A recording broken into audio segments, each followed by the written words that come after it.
ये सीटों को रोक करके और बेचने का खेल खेलना चाहते हैं। गेट पर कहते हैं किसी मंत्री का आपका रेफरेंस है, किसी विधायक का रेफरेंस है, तब जाके आपसे मिलेंगे। हम लोग तो गरीब जनता है, हम लोग का बात यहाँ ना मुख्यमंत्री सुन रहे हैं ना जेएसएससी आयोग सुन रही है। ये पूरी व्यवस्था ही भ्रष्ट है सर, कोई हम लोग का सुनने वाला नहीं है। राजधानी रांची के नामकुम स्थित झारखंड कर्मचारी चयन आयोग के बाहर एक बार फिर से गहमा गहमी तेज हो गई है।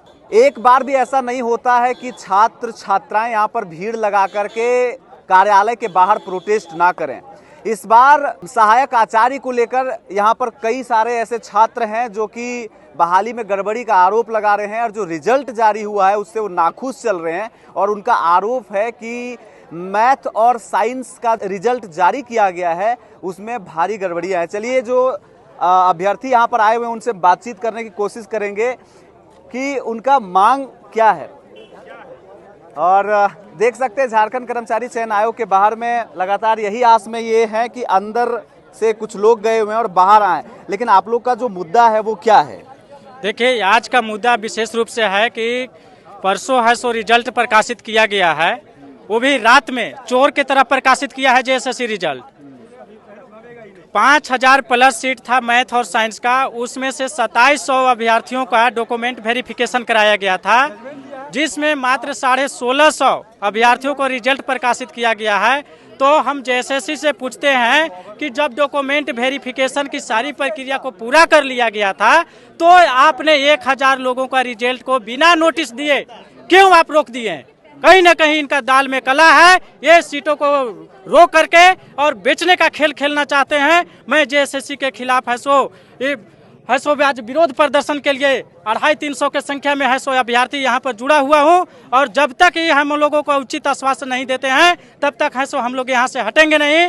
जेएसएससी और सरकार पर दोनों पर मैं उंगली उठाता हूँ कि आप लोग पारदर्शिता के साथ काम कीजिए और नहीं तो अब आप लोगों का ये खरीद बिक्री का जो खेल खेल रहे हैं ना, सीट बेचने का, उसके खिलाफ अब हम लोग है सो रोड पर। एक बात हमको ये बताइए कि जब आपने ये आरोप लगाया तो क्या जो आधिकारिक लोग हैं कार्यालय के भीतर उनके समक्ष आपकी बातें गई, उनका क्या कहना है, वो इस विषय में क्या कह रहे हैं? देखिए, उन लोग जवाब देने से बच रहे हैं। उन लोग बोलते हैं ऑटोनोमस बॉडी, ऑटोनोमस बॉडी। अरे बाबा, आप ऑटोनोमस बॉडी हैं, किसका टैक्स के पैसा से आपका वेतन और सारा चीज मिल रहा है? आप लोग हैं सो छात्र हित में काम करने के लिए आप लोगों को है सो विभाग बनाया गया है ना, कि सीट को खरीद बिक्री का खेल खेलने के लिए विभाग बनाया गया है। सबसे पहले तो देखिए, जेएसएससी जो है सो में जो डॉक्यूमेंट वेरिफिकेशन के लिए बुलाया था वो भी गलत था, वो भी गलत था। पहले इसको मेधा सूची जारी करना चाहिए था, स्कोर कार्ड जारी करना चाहिए था, इसके बाद है सो डॉक्यूमेंट वेरिफिकेशन कराना चाहिए था।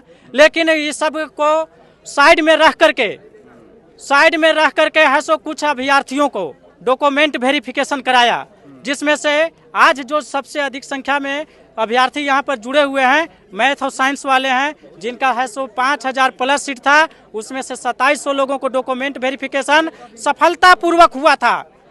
लेकिन मात्र 1650 अभ्यर्थियों का रिजल्ट दिया गया है। 1000 सीट यहाँ भी उन लोगों ने चुराने का काम किया है। अब देखिए, जो दर्शक जुड़े हुए हैं वो इस बात को समझिए कि झारखंड में जो ये पैनल बने हुए हैं, ये जो ऑटोनमस बॉडी अपने आप को बोल रहे हैं, उसमें कोई पारदर्शिता नहीं है। ये आरोप अभ्यर्थियों का है। वो इसलिए क्योंकि जब किसी एग्जाम का रिजल्ट आप जारी करते हैं तो उसके कई तरीके होते हैं। जैसे आप मेगा सूची जारी करिए, उसके बाद कई तरह के और भी कैटेगरी होते हैं, उसके बाद डॉक्यूमेंट वेरिफिकेशन होता है, तब रिजल्ट जारी होता है। लेकिन हर एक कैटेगरी में यहाँ पर आरोप है और आरोपों से आयोग घिरी हुई है। 2734 लोगों को बुलाया जाता है, लेकिन 1600 लोग ही 1600 का ही रिजल्ट आउट करते हैं। देखिए, ये परीक्षा कब की थी, जरा इसके बारे में थोड़ा इतिहास बताएंगे? ये एडवर्टाइजमेंट 2023 का निकला हुआ था, तो 2023 के बाद ये 2024 में हम लोग का एग्जाम लिए, 2024 में एग्जाम लिए और 2025 में हम लोग का डीवी डॉक्यूमेंट वेरिफिकेशन के लिए रिजल्ट निकाले हुए हैं। तो इन लोग का इतना खामी है, एडवर्टाइजमेंट में इन्होंने न्यूनतम योग्यता में लिखा था कि आपका 50% के साथ और 1 वर्षीय आपका बीएड होना चाहिए। हम लोग जो है सो 2 वर्षीय बीएड है, तो इनका जब न्यूनतम योग्यता जब 1 वर्षीय बीएड है तो क्या न्यूनतम योग्यता में 2 वर्षीय बीएड को कंसीडर नहीं होना चाहिए? तो उसमें हम लोग को इन्होंने नोटिस थमाया कि इसके एवज में हम लोग ने हाई कोर्ट में अपील किया हाई कोर्ट में हम लोग का आदेश आया 15 तारीख को कि आपको 2 वर्षीय बीएड को ही कंसीडर करना होगा, इन लोग को भी रिजल्ट देना होगा। इन्होंने आनंद फानन में 19 तारीख को रिजल्ट निकाला और हाई कोर्ट का आदेश न मानते हुए सारे 2 वर्षीय बीएड को बाहर इन्होंने कर दिया है। और इसके बाद भी इन्होंने मुख्यमंत्री का अभी भी जो है कान में ठेपी डाल के बैठे हुए हैं।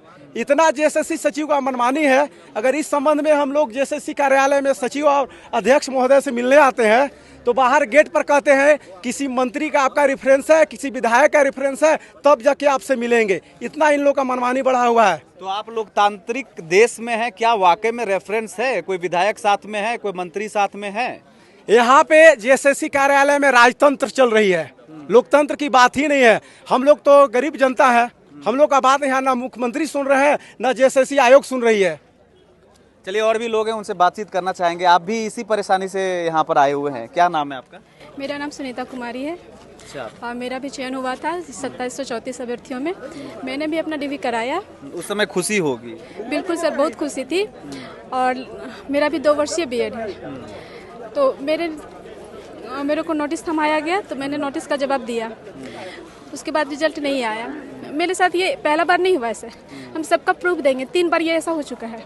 सरकार द्वारा ये जो प्रक्रिया है या फिर ये जो आयोग द्वारा प्रक्रिया है उसके वजह से आप शामिल नहीं हो पाए, क्या लगता है आगे कुछ हो पाएगा ऐसी व्यवस्था में? ये पूरी व्यवस्था ही भ्रष्ट है सर। कोई हम लोग का सुनने वाला नहीं है, कोई हम लोग का पक्ष लेने वाला नहीं है सर। हम गिरिडीह से हैं सर। गिरिडीह से? तो गिरिडीह के विधायक हैं, वहाँ के मंत्री भी हैं सुदीप कुमार सोनू जी, और छात्रों के हित को लेकर के उनसे सवाल लगातार किया ही जा रहा है। आपने उनके संज्ञान में दिया? नहीं सर, वो तो अब मंत्री बन गए हैं ना, तो वो कब आते हैं गिरिडीह कब जाते हैं पता ही नहीं चलता है। मेरा डीबी में कुछ नोटिस भी नहीं मिला था और डीबी के बाद आज सैटरडे को जो रिजल्ट आया उसमें मेरिट में मेरा नाम नहीं आया है। तो डॉक्यूमेंट वेरिफिकेशन के लिए आपको पहले बुलाया गया था? हाँ बुलाया गया था। अच्छा, हाँ 13 जून को मेरा तो DB 2700 जो हुआ। आंकड़ा दिया जा रहा है उस आंकड़े के लिए आपका भी नाम शामिल था उसमें? हाँ मेरा भी लेकिन नाम। 1663 लोगों का ही रिजल्ट आउट हुआ है। हाँ सर। तो आपका जब वेरिफिकेशन हुआ था डॉक्यूमेंट में कोई कमी था? नहीं, सब मैंने सुधार के एफिडेविट करके भी दे दिया था। नाम में एक मिस्टेक था, वो भी सुधार के दे दिए थे तो फिर, उसी दिन। तो फिर क्यों हो रहा है ये सब? वही तो मुझे भी समझ नहीं आया। मैं तो पूरा कंफर्म थी 90% तक कि मेरा भी आ जाएगा, क्योंकि मेरा जो मतलब पेपर 4 भी क्लियर था, उसमें 50% से एबव मार्क्स था। तो मैं चाह रही थी कि शायद मेरा भी नाम आ जाएगा। क्या मांग कर रहे हैं अभी? हमारी मांग है कि हमें मतलब पारदर्शिता के साथ ही स्कोर कार्ड और जो ये मेरिट लिस्ट है उनमें वो सब भी क्लियर से मतलब दिखाया जाए। जेएसएससी के कार्यविधि, आप यूं कहें कि कार्य करने का जो तरीका है, लगातार उस पर सवाल उठा रहे हैं जो छात्र हैं, जो अभ्यर्थी हैं इस राज्य के। फॉर्म तो भरते हैं और उनको आशा भी हो जाती है, लेकिन समय इतना लगता है और ऊपर से जो तरीका है रिजल्ट देने का वो बिल्कुल पसंद नहीं है और वो संवैधानिक नहीं है, ये कहना है। आप कैसा महसूस करते हैं सहायक आचार्य के? अगर आप अभ्यर्थी हैं तो इस विषय में आपके पास और क्या जानकारी है, कमेंट करें और साझा करें। ओंकार झारखंड देख रहे हैं, मेरा नाम है रवि भास्कर। नमस्कार, जोहार।